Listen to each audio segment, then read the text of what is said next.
Assalamualaikum warahmatullahi wabarakatuh. Pada pertemuan kali ini saya akan menjelaskan tentang arsitektur partisipatori ya. Jadi ini salah satu metode yang bisa digunakan ketika kita menggunakan pendekatan arsitektur inklusif. Sebentar, saya akan share screen.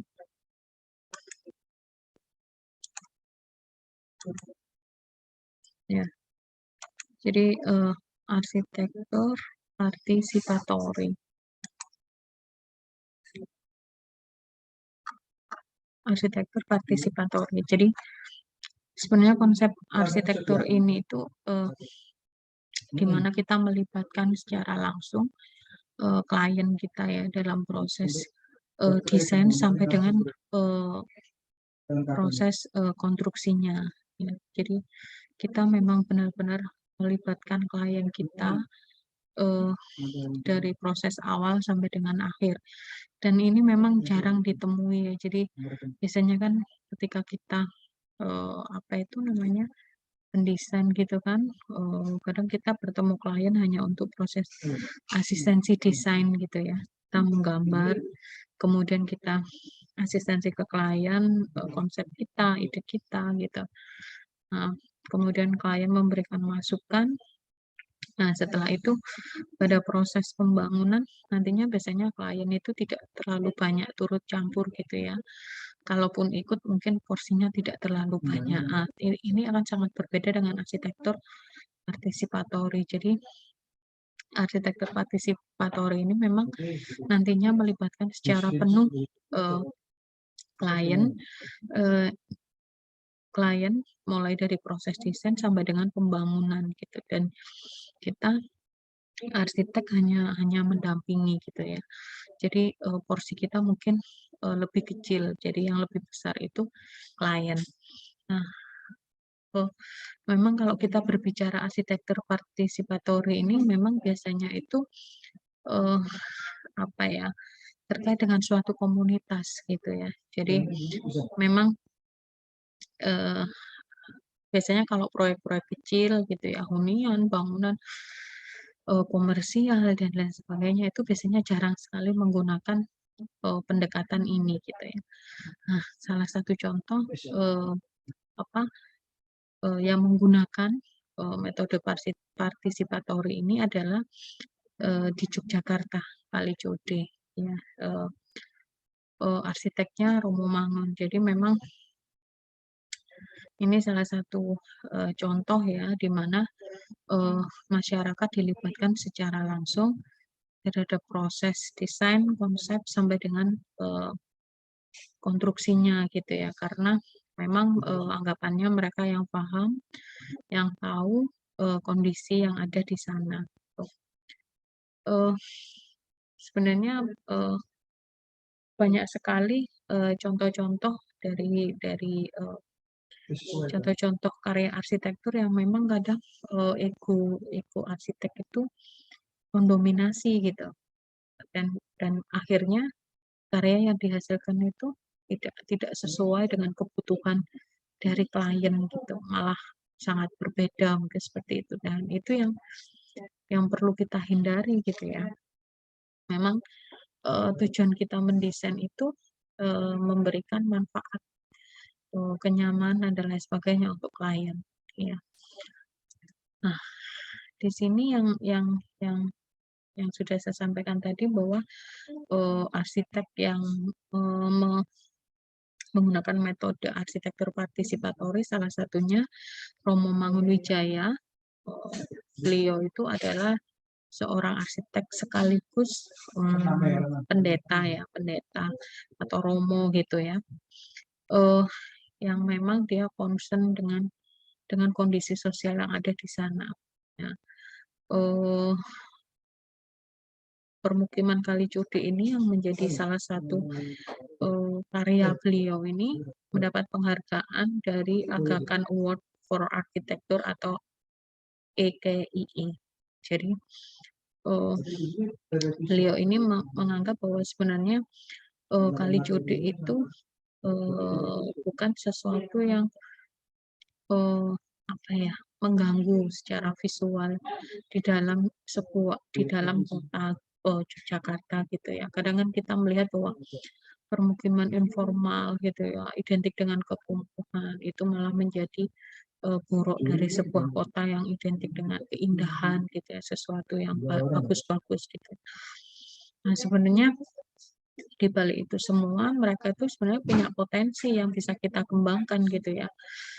Komunitas yang ada di sana gitu, mereka mempunyai potensi untuk dikembangkan dan bisa mendatangkan keuntungan bagi kampung. Nah, sehingga pada saat itu, memang, eee, proses yang dilakukan Romo Mangun itu tidak mudah dan tidak, eee, tidak tidak apa itu, prosesnya lama ya, prosesnya lama, tidak singkat. Jadi kita memang harus terjun langsung ke sana, melihat kondisi, masyarakat yang di sana, kehidupan sehari-harinya seperti apa, kemudian apa itu namanya, eee, mereka mencari nafkah seperti apa, kondisi sosialnya seperti apa, dan lain sebagainya. Dan itu memang membutuhkan banyak membutuhkan, eee, effort yang lebih ya. Kita harus bisa memetakan potensi komunitas yang ada di sana dan bagaimana mengembangkan komunitas itu sehingga menjadi sehingga menjadi, eee, apa ya, amunisi yang bisa nanti, dikembangkan untuk apa itu, menonjolkan kampung ini. Ya, ini ini, ini proses ini tidak singkat ya. Tidak singkat ya, jadi prosesnya lama, itu memang salah satu, eee, bukan kelemahan ya, memang itu salah satu proses yang harus dilewati ketika kita, apa itu, memilih menggunakan metode ini gitu ya, partisipator gitu. Tapi saya yakin nanti desain yang akan dihasilkan itu pasti sangat sangat, eee, sesuai ya dengan kebutuhan mereka, mungkin malah bisa mendatangkan income lebih bagi masyarakat yang ada di sana. Sehingga dari situ makanya kita harus tahu komunitas yang di sana seperti apa, potensinya seperti apa yang bisa kita kembangkan. Tuh. Kemudian ini salah satu gambaran di Kalijodo ya, kita bisa melihat bahwa desain-desain yang ada di sana itu sebenarnya desain-desain yang lebih ke arah, eee kerakyatan gitu ya. Jadi menggunakan material-material yang mudah didapat, kemudian murah, tapi didesain dengan cantik sehingga bisa menjadi daya tarik di sana. Kemudian, eee, apa ini namanya, ada beberapa, semacam quote-quote gitu ya, yang memberikan, semangat bagi mereka dan juga pengunjung yang ada di sana, tuh. Eee apa itu namanya, eee beberapa proyek yang dilakukan dengan biasanya memang, membangun, kawasan, fasilitas publik ya, yang nantinya memang digunakan untuk mereka berdiskusi, mengembangkan komunitas atau potensi yang ada di sana gitu. Iya, sehingga memang, eee, itu yang perlu perlu perlu dilakukan, riset riset yang mendalam ya di situ ya. Jadi, bagaimana kita bisa mengembangkan sebuah komunitas yang nantinya memberikan dampak positif terhadap pada kampung gitu ya, gitu. Sebenarnya ini juga menjadi inspirasi beberapa, kampung tematik yang ada di kota-kota lain gitu ya. Jadi, eee, apa itu, eee kampung-kampung tematik yang ada di kota lain itu memang juga menggunakan metode partisipator. Kemudian, pendekatan partisipatif memiliki peluang untuk mengembangkan dan menjamin suatu komunitas sosial yang memungkinkan terjadinya proses belajar dari masyarakat untuk beradaptasi dan berintegrasi dengan lingkungannya. Masyarakat yang akan tinggal di dalam wilayah dunia hidup baru yang direncanakan dibina sejak awal oleh arsitek untuk turut serta urun rembuk dan perancangan fisik tempat tinggal mereka. Ya, sehingga tadi yang saya sampaikan ini proses ini lama gitu ya. FGD itu dilakukan berulang kali sampai dengan mengerucut apa itu namanya, apa yang mereka butuhkan. Observasi juga seperti itu, tidak hanya sekali 2 kali, bisa jadi lebih dari itu karena memang, observasi itu, dibutuhkan untuk, apa ya, melengkapi data-data yang terkait dengan data-data, wawancara dan lain sebagainya. Nah, eee posisi metode partisipatif pada kampung kota bukan sekedar kebutuhan untuk menciptakan rasa saling memiliki, tetapi secara eksistensial mampu membangun pengertian bahwa mereka hidup dengan satu dunia hidup yang menjadi rumah mereka selama mungkin. Ya, jadi konsep ini nantinya yang memang harus ditanamkan gitu ya, seorang arsitek dan juga klien ketika kita menggunakan metode ini. Jadi kita harus bisa merasakan bagaimana kalau kita hidup di sana gitu ya, arsitek hidup di sana, kemudian bagaimana hidup hidup di sana, kemudian, rasa memiliki, rasa mengembangkan, dan lain sebagainya. Ini yang tadi saya sampaikan bahwa, eee Kampung Code itu juga menjadi, salah satu embrio awal untuk mengembangkan atau mengembangkan suatu komunitas gitu ya.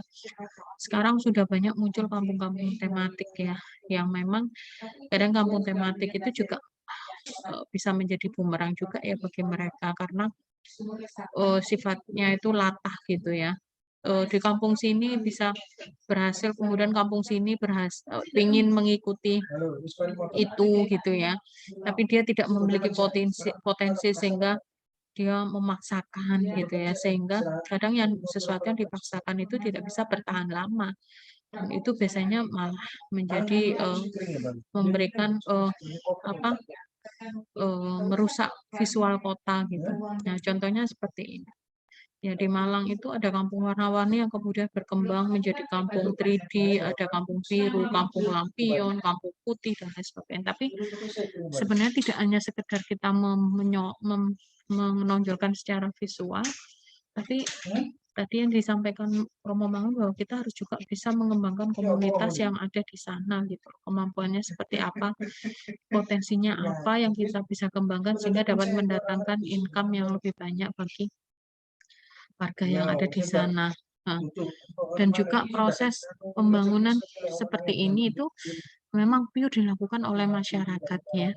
Bagaimana mengembangkan agar wisatawan itu tertarik untuk datang ke sana gitu ya. Sehingga ini konsep-konsep seperti ini memang pure dari masyarakat, tetapi memang kita tidak menutup kemungkinan ada beberapa CSR yang memang itu juga kadang mengarahkan mereka ya. Mengarahkan ke mereka sehingga, metode partisipatori itu kadang tidak bisa berjalan dengan baik gitu. Karena masyarakat tidak lagi sesuai dengan keinginan mereka, tapi sudah diarahkan oleh CSR-CSR tersebut. Nah, ini yang menjadi, PR kita juga gitu loh, bagaimana, eee, metode partisipatori itu sebenarnya bisa bisa berjalan dengan baik ketika tidak ada campur tangan dari pihak luar gitu. Nah, mungkin itu saja terkait dengan penjelasan metode partisipatori.